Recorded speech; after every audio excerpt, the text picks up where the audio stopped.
Chegamos aqui a mais um texto de nosso trabalho, onde chama-se o título como Pecado Oculto.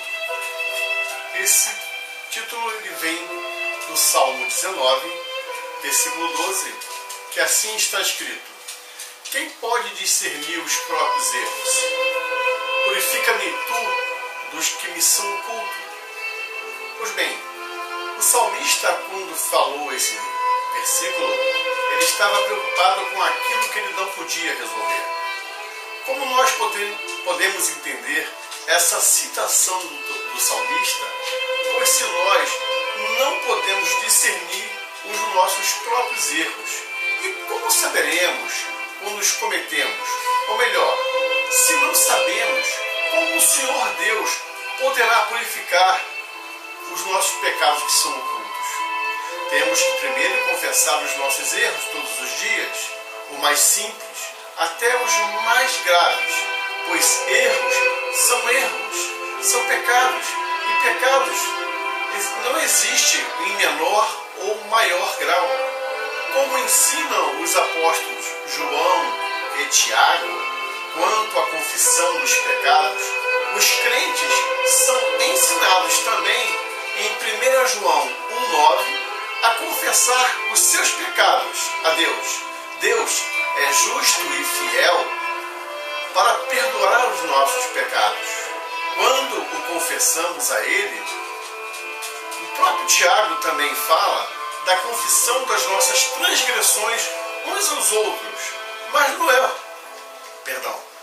é o mesmo que confessar os pecados a uma pessoa, por exemplo, a um pastor ou a um padre da Igreja Católica Romana, onde está ensinando que devemos confessar os nossos pecados para os sacerdotes e líderes da Igreja.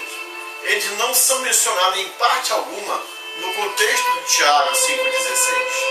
Além disso, Tiago 5,16 não relaciona o perdão dos pecados, a confissão dos pecados uns aos outros. Então, queridos amigos e irmãos, confessem seus pecados e o Senhor Deus, que é longânime em perdoá-los. Pense em seus pecados e quando falo nos seus, lembro-me também dos meus, que não são poucos, nem são menores dos que os seus. Você que é crente, que bebe, que fuma, que joga jogos não permitidos, no seu lar, em secreto, que fala palavrão, que desrespeita as leis dos homens e de Deus, você que trai a sua esposa e você que trai o seu marido, você filho que não respeita os mais velhos, já não respeita sua mãe nem a seu pai, você que é membro, que não dizima, que não oferta, não cuida das viúvas nem dos órfãos, você que não pratica a caridade. Esses são os pecados visíveis e os que são possíveis de nós os confessarmos.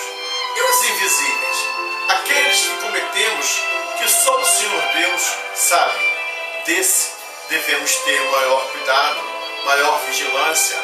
Por isso Jesus nos ensinou que devemos orar sem cessar e a nos vigiar. Não duas, somente duas, porém sempre e mais vezes. Ele já temia pelos pecados ocultos. Cristo estava em constante oração. Sempre que tinha alguns minutos livres, Jesus orava e estava sempre em comunhão com Deus Pai.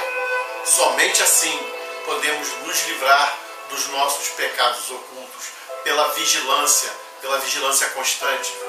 Não pense que você está sozinho, pois tu nunca estás sozinho, pois o Espírito Santo de Deus, que é a pessoa da Trindade, está sempre junto com você.